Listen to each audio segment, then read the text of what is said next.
بهار آمد، بهاری پرسخاوت زندگانی و طبیعت را روح و روانی نو عطا می نماید. بابای دهقان و اطراف نگریسته امید می بندد به فیض و برکت دسترخوان، رزق و روزی فرزندان. شکر می گوید با تحمل، اندیشه و اخلاص، نیتی پاک و آرزوها.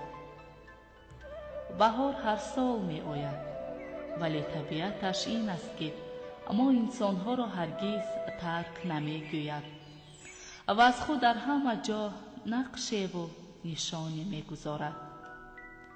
در پیراهن اطلس گلدختران، طاقه زردوزی و تور حریر نوعروسان، درز و سوزنی های چیوران، نقش و نگار سحرانگیز صورتگران و جلو می آید. ای آدمان، بهار فرا آمده است.